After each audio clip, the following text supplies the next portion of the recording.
Okay, so I'm going to talk about Django REST framework. It's a fairly new project. Started working on it this year. 0.1 was released in February, and then a bunch of improvements, and 0.2 was released about 2 weeks ago, just before Django.com, and been working on it really hard since then.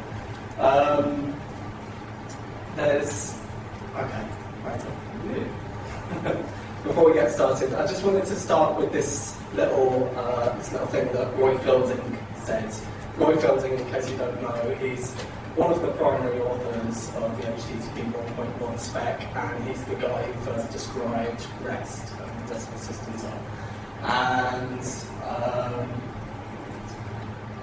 I just thought that somebody asked him, what do you think is the main thing that people get wrong about REST? And this is what he came back with. And I think it's kind of pertinent with the framework that I'm going to show you in terms of most of the work that I've been doing on the framework, rather than adding lots and lots of features, has been trying to cut everything down and get something that's as close to Django as possible, and is only adding features to Django, or is only adding functionality where necessary. Bits of the Django doesn't support REST on HTTP in as nice a way as it could to try and expand just on those areas. So, what is it? Really simple. Okay, it's a system for building RESTful web APIs using 1.3's class-based views. Right? It's also got a backport of the class-based views, so it also works with Django 1.2 as well. It was actually released a few weeks before 1.3 came out. And the class-based views is one of the things that makes it a really nice architecture to work with. In terms of what's the really interesting functionality of it is the web browsable APIs that it creates. And that's the thing that I'm most interested in about this project. This is what's been driving me to work really hard on it. So I'm going to talk a little bit about the motivation before I actually go into the architecture of the framework itself. And I think it's important, right? The one thing that I'd like you all to take home from this talk is not necessarily, right, I'm definitely going to use this framework, this is the only one to use, but browsable APIs work a hell of a lot better, like it's important. Okay, so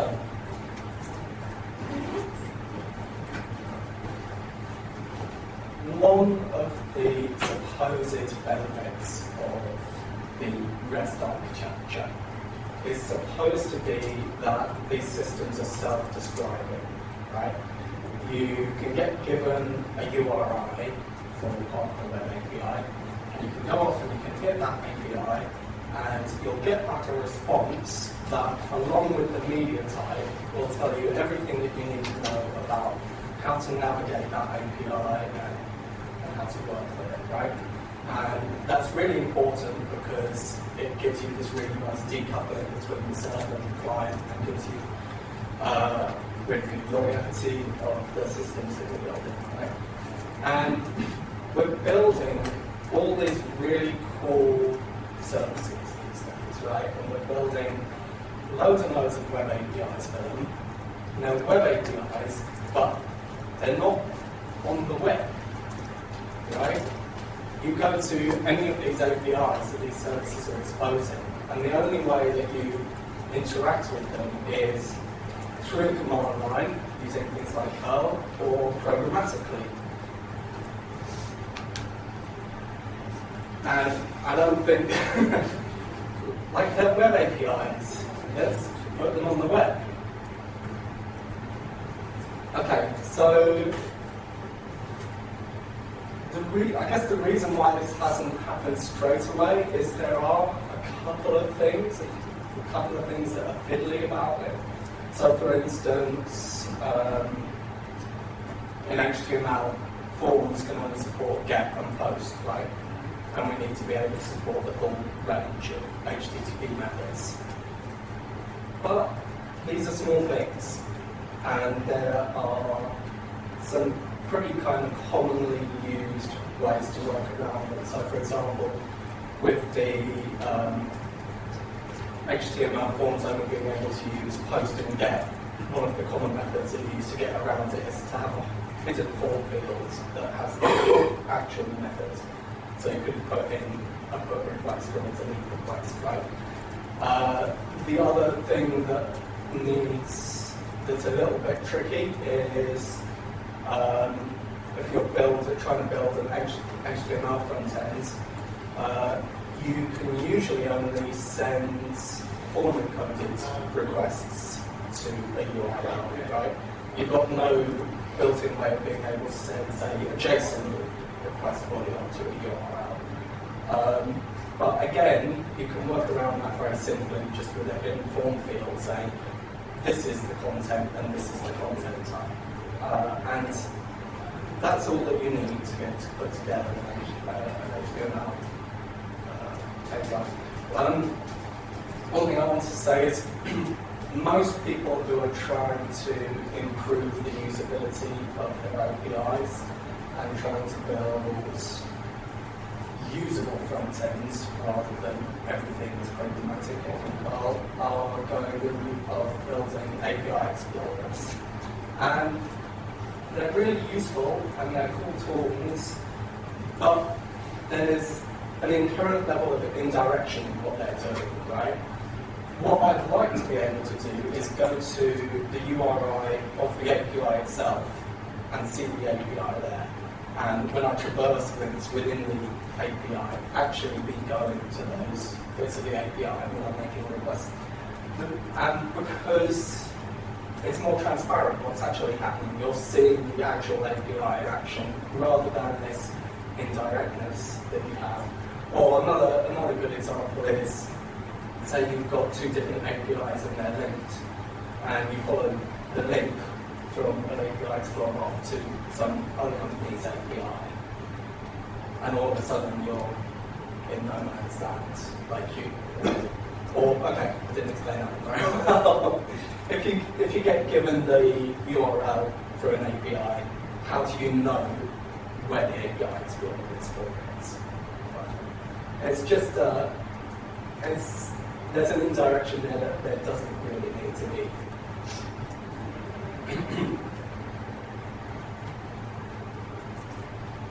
So, the next point that I wanted to make is this isn't about making things pretty. Right?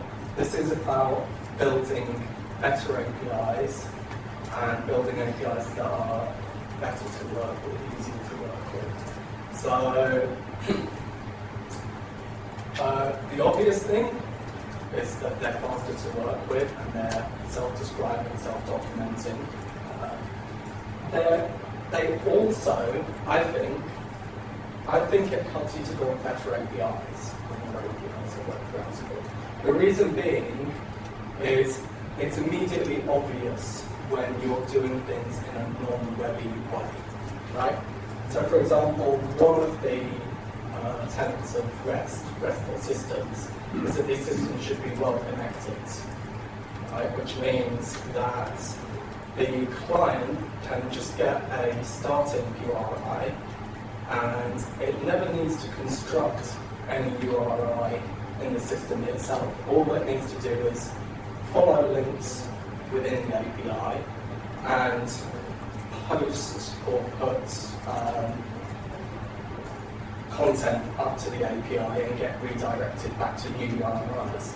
And when you're working with a browsable API, you can see when that's not the case, because you know inherently if you're going up to the location bar and having to type in the URI itself to get there, you can see, okay, this is kind of broken because the API should be able to, the client should be able to figure this out itself without this human interaction needing to look at the API documents, figure out what the URL should look like, and manually go there. Cool. Okay. So that's enough of my spiel. it'll be a little bit more apparent when I show you what it actually looks like. Why I think it's really important to walk into that.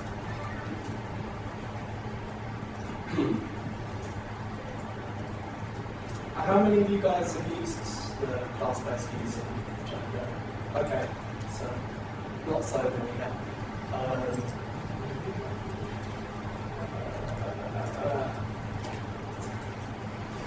So, yeah, like I said, with the architecture, one of the things I'm trying to do is keep everything very, very simple and stick with the Django idioms as much as possible. So I'm trying to reuse as much of Django that is there as possible. And the existing frameworks that are out there have all got their own implementations of class-based views.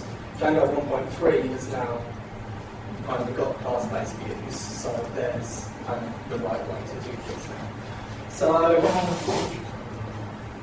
right, you can see with the class-based views, this is what the kind of traditional Django view style looks like, and here's what the class-based view style looks like. Nothing super exciting about that in and of itself, but what makes working with class-based views really nice is the fact that because they're encapsulated in classes, you can use all sorts of composition to build up behavior on views, or have views that are kind of the base view and separate out the individual bits of behavior, right? Django REST framework is built using one, the Django views, and then on top of that, like these four simple mixing classes to handle the different things. And the intention is that each of these mixing classes should be really decoupled from all of the others, right? So you should either be able to use this framework by using the default view as a whole, or you can just pick out the bits of mixing that you need and just use those individually. And that's one of the things that I think gives it, if you need to poke around under the hood, gives it a really nice architecture, because you can just pull out any of the bits that you do. So, the request parsing, right?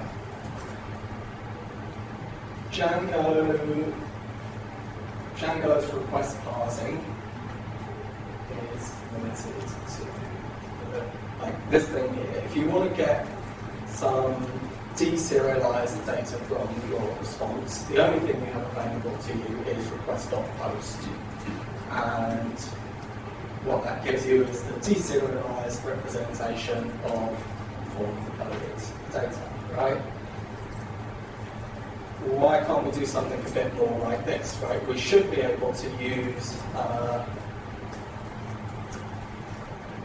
we should be able to define arbitrarily, right? I want to be able to parse form-encoded data, I want to be able to parse JSON data, and I want to be able to parse XML data, and be able to access that in basically the same way as we would do for request.post. So that's how the request mixing, or that's what the request mixing essentially gives you. Similarly, there's this kind of limitation. There's this kind of limitation in Django that responses that you return from a view are always pre-rendered responses, right? What you'd actually like to be able to do with a lot of these APIs is return an unrendered response and serialize it into whichever format the client is requesting, kind of transparently behind the scenes, let the framework deal with that. So this is kind of the other side to the request mixing. And as you can see, all you do is we're adding the response mixing to the view. We're setting the renderers saying I can render both in JSON and in XML, And then we've got these two different styles that we can return. We could return an HTTP response as usual if we wanted, or we don't need to anymore. We can return plain data and let the response mixin deal with figuring out what content type the client's requested. Or we can return, again, the unserialized response here, but possibly with a status code and some extra headers, that kind of thing, right? So,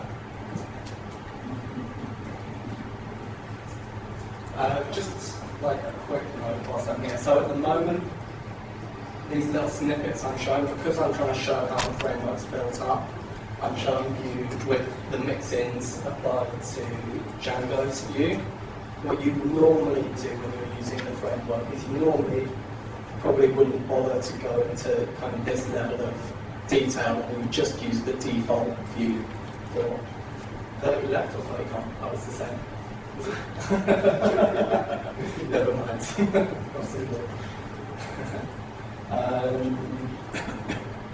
Yeah, so what you'd normally be doing is just importing from Django REST framework.views, import view, and just use the Django REST framework view there, and you can typically use a lot of the defaults there. You don't need to explicitly specify your renderers if you just want to use all the defaults that it comes with.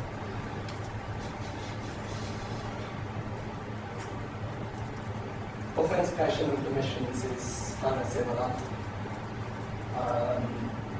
Again, it's useful to be able to define these things at a class level, because then you can build up on classes of views that all have the same behavior. So,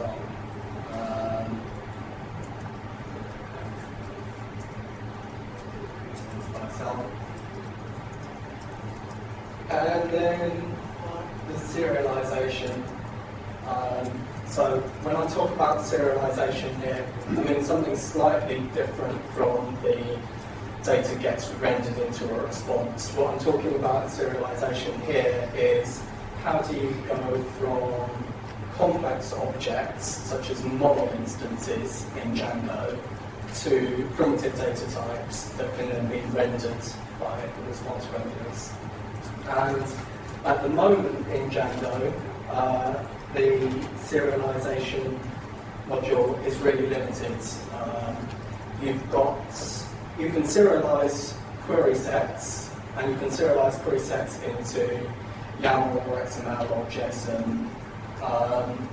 But you can only serialize query sets, you can't serialize model instances, and you can only serialize into a fixed structure, which you don't get to determine, right? So, for example, the JSON, it's always set out like the model name, then the model ID, then fields, and then all the fields inside, and you don't get to specify which of the fields you're serializing to.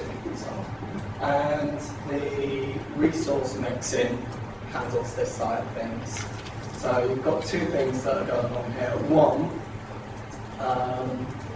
in the get part of the view, here we're just returning a model instance, and what will happen is that only these fields on the model instance will actually get serialized.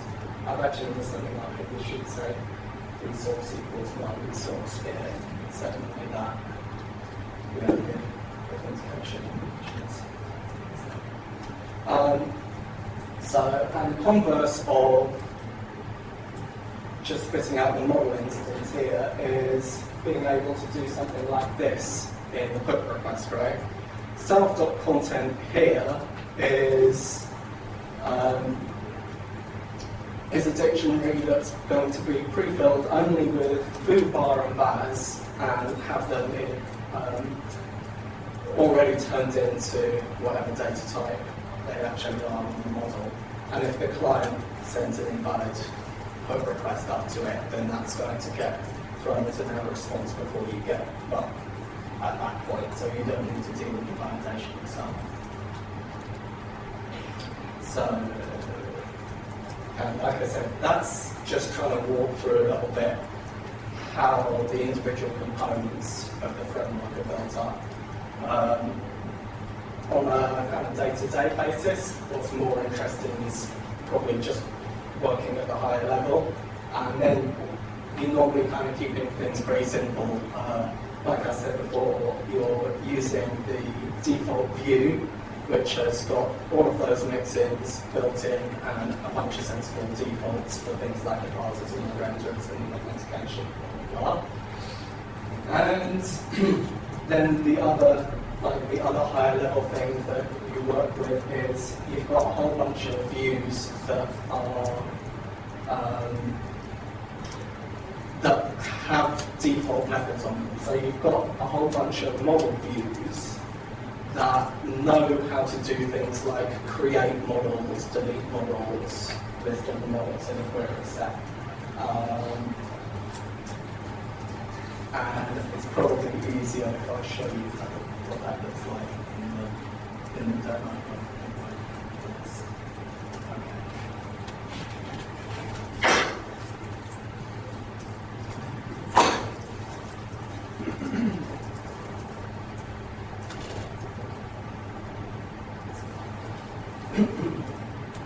So I'm going to start with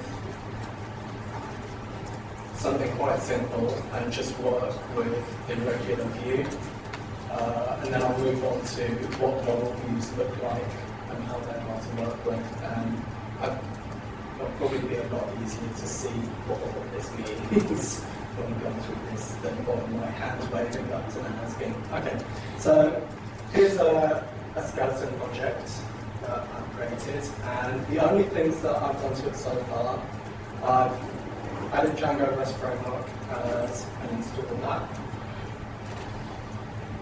And here's the URLs that we've got, right? So, single URL on the root of the API, which is just, this is the style that you use for class-based views to actually turn them into a view in the URL the .as view.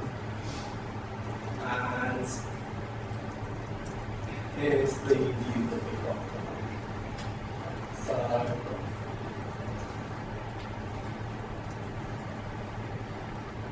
all we're doing in the body of the get is we have a look and see if this file exists.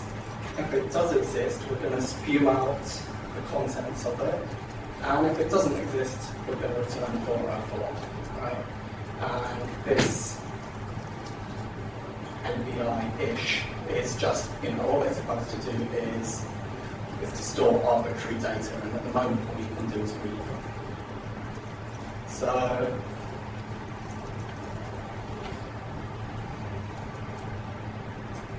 if we make a pull request, right?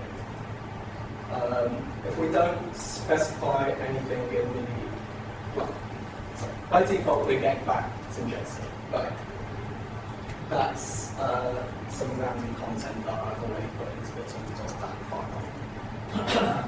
file. We can also, in the GET request, specify the content type that we want to receive explicitly by using the accept header.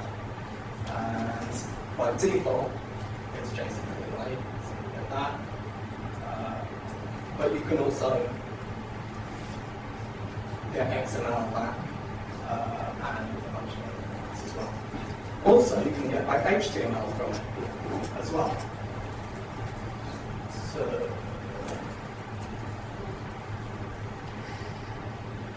if you go to exactly the same URL in the browser sends in an accept header which says, I prefer to receive HTML, but I can't receive anything, right? And the framework sees that and goes to render it to HTML, rather than JSON. So what have we got at the moment? It's picked out the name of the view here to use as the description and the doc string as well. it's throwing you back a little bit of information about the headers and the response status. And it's throwing you back also its default rendering of the response if you hadn't specified HTML with some nice indentation. And it's also giving us here at the bottom all of the different formats that it can plug into, right? So here's XML here. There's that. And there's JSON there.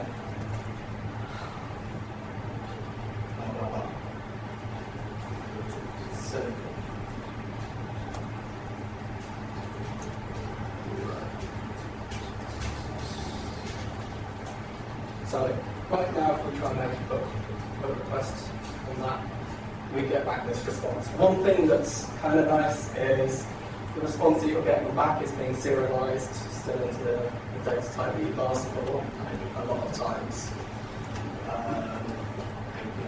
To do that, so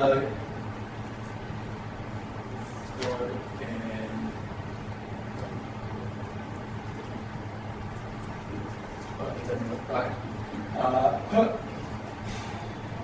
Take the data that's in self.content from whatever media type it came from and throw it into the file and then return it and delete the file and if it didn't exist then return 404. Right. Simple. And we can now put form data to that resource, or we can put JSON up to that resource as well. And obviously those are the JSON responses that we get back. But if we want to see the HTML now, just reload. Right. So what we've got now, still got all the same stuff as before, but because it's now able to accept put and delete, the one thing you can see in the headers that it's sending back to the client, it's altered this header here so the client can see which things are allowed, and we're now able to delete the resource in the browser and put new content to it in the browser. So from here we can select what type of content we want to throw out to the resource and whatever. Just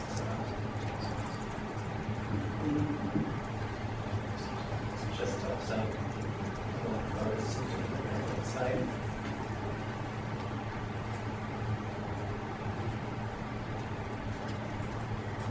So there you go.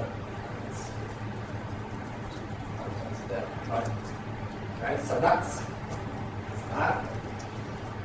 Now, let's say we've got a fixed style for the request data. You see that.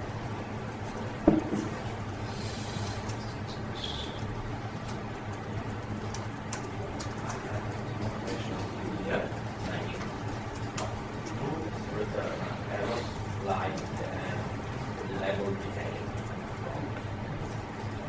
From the application point of view, the data may be one of the attributes of the object.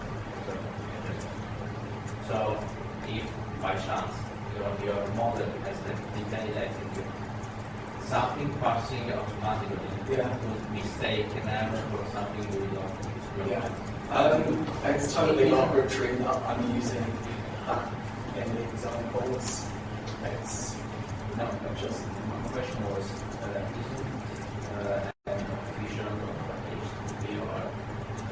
widespread convention to use. If you have to return error, it's something that you should have to do and it should be also very good. Yeah. So you mean shouldn't we just use the status codes? Just and if you want to detail why there was an error, state errors or just number flows? I'll show you. I'll be able to show you a better example in just a second, actually. So, let's say we want to only store a particular type of data in this API.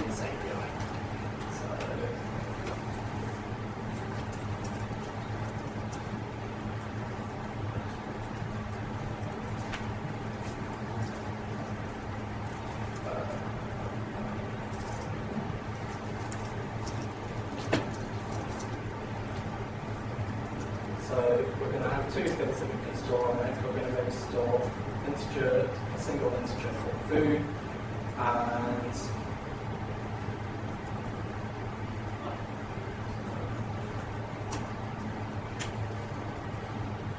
a string called bar.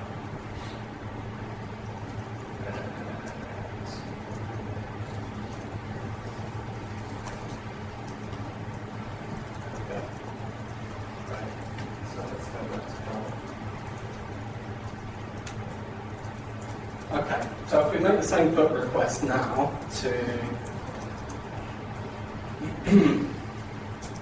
the view with this form applied, it will send us back this error response.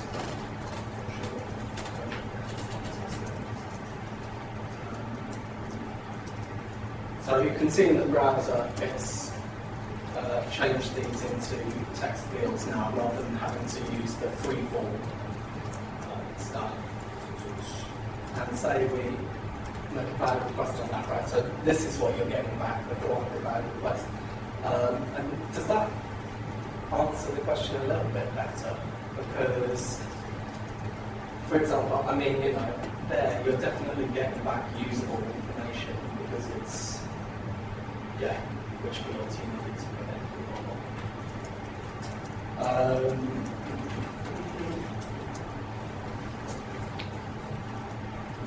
Okay.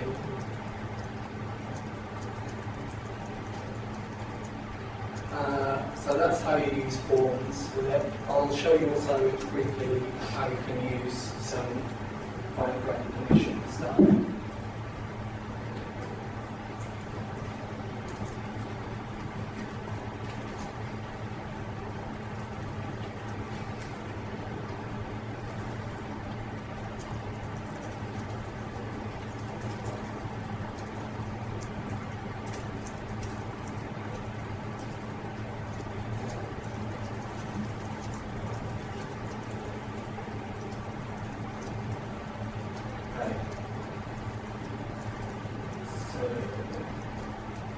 What we're going to do here is add a permission to the view saying that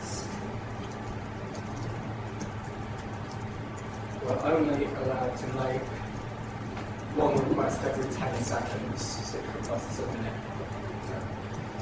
What is that? Thanks. Okay, I won't bother to show you in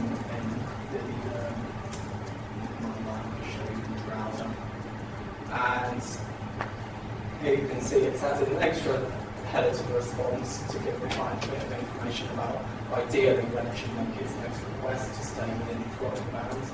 And if I make lots of requests very quickly, then eventually I get back this 5 minutes or something.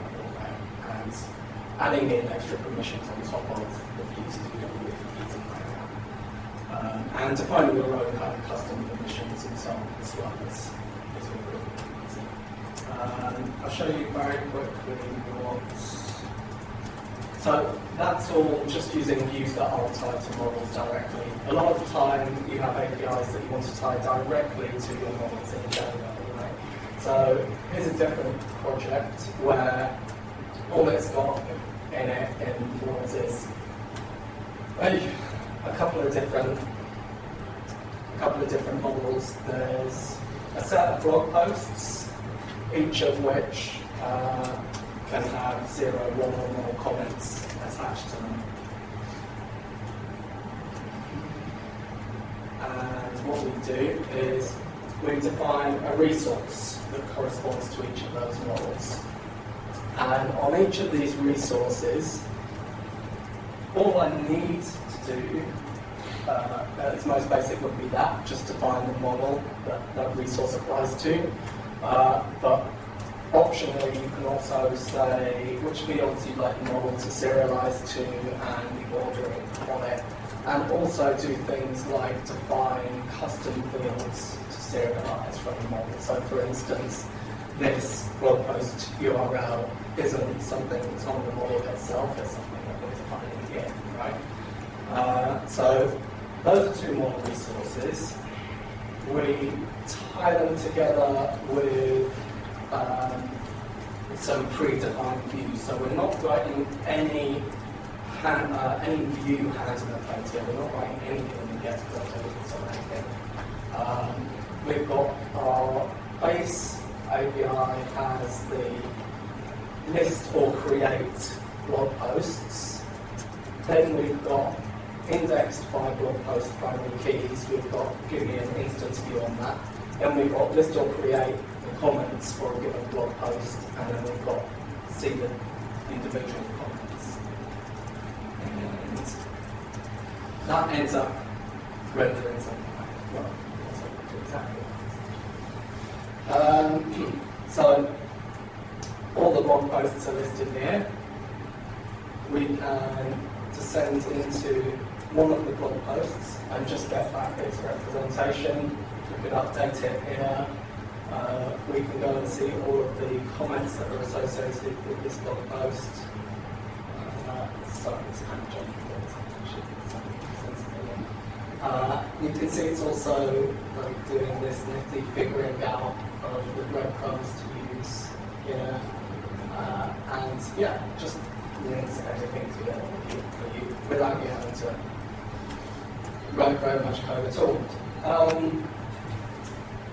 The doc string stuff here, that can have markdown in it as well, so if you want to have some really user-friendly documentation of how the API works, you can do that in there.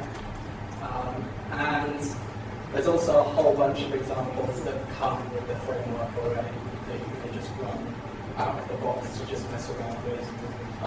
And there's also there's a sandbox online where all of these examples are up already. You can just run requests at it just to figure out how it works.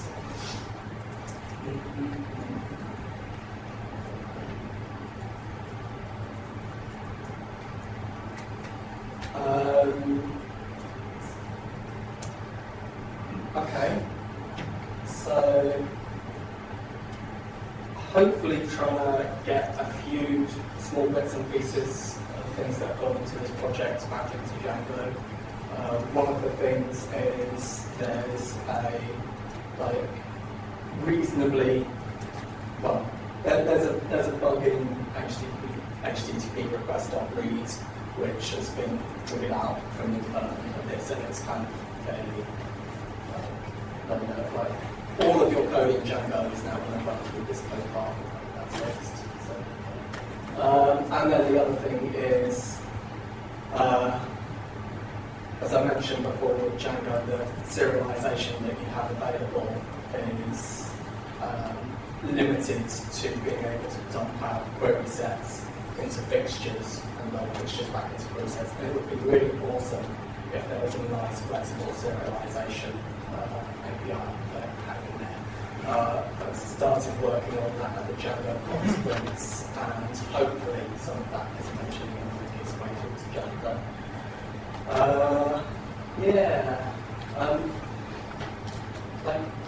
Let's make our APIs better. This is important stuff, I think. And to me, having web browsable APIs, it's the difference between not having Django as admin and only having databases available to you and always having to work at that kind of level. It really makes a huge difference to usability and just to how much information does somebody need to know in order to get started with developing for your API. And I would totally love it if anybody was interested, either in this or in trying to get the customizable serialization into Django as well. Anna over here is also going to be helping out with that. And the main problem with getting it in at the moment is likely just to be time. So anybody contribute to that would be awesome. And if you wanted to contribute to the Django REST framework itself, that would be super cool. Because it's still young, there's still some really, really cool stuff to do. Yeah, I won't go into that too much detail at the moment. Yeah, that's it. I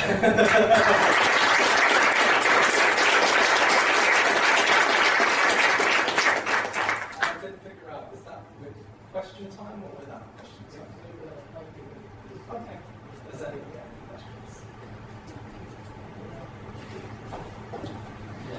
In RESTful APIs, there's the common pattern where you have a collection resource and a detailed resource. And then when typically you to create new resources, you post the collection, or to modify the resource, you put to the individual resource. But there's a lot of commonality between put and post. And somehow, from what I saw, you have like two different class-based views, one for the collection resource, one for the detailed resource. How do you solve and reuse the common parts between what's shared in both? So let's see if I can. So you can kind of see the commonness happening here, right? So if we just look at the blog post resource here, we're defining the resource once, but we're using it in two different views. The other way that you get to reuse those things is the resources here. You can, if I want, excuse me, if I wanted to return a complex data structure where I'm nesting lots of models inside each other, you can define resources and then nest them inside each other as well to reuse them.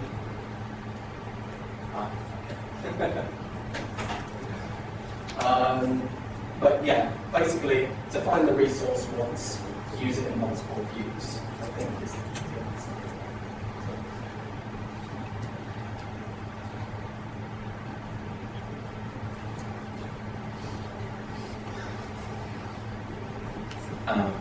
Is it possible to give permission to that post view so that with the request you can add also your login or your password or some kind of token that gives you permission or not to get, put, delete the item? On the front end view?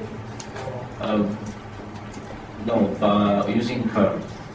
Oh, right, okay. I mean, in the backend in Django, of course. Is there support for permission? This is the question. Yeah.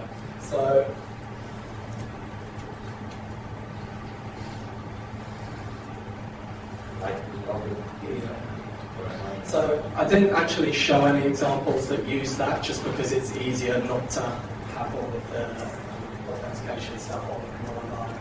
But if you were accessing this kind of view, then yeah, it's SQL Digest using Car.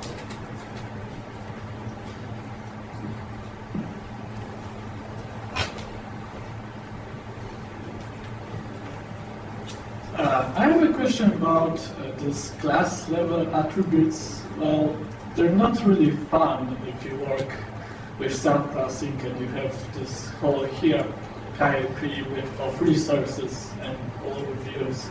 So why did you choose that way of defining? Django is trying to get away from that rather than introducing new class level attributes on views. Do you mean like permission, authentication? If you want to add more permissions, you have to either name it all in the subclass or explicitly reference the base class with all these permissions. So what does Django do differently, or what? Well, basically there are function method hooks for all those class level attributes, so you can write custom code for them. Okay, yeah. So there are all the hooks as well. Okay. So if you need to be able to do kind of more advanced behavior, then try to make sure that all of those hooks are in there, and then just for the default behavior, or just for the simpler cases where you don't need to be able to do that, then you can just use the attributes. But yeah, that's actually, and I kind of didn't really realise when I first started working on the framework that level of, okay, well, people are going to be using this in all sorts of ways that I didn't expect them to, so you need to basically add hooks at every available opportunity, and yeah, I'm trying to do that as much as possible.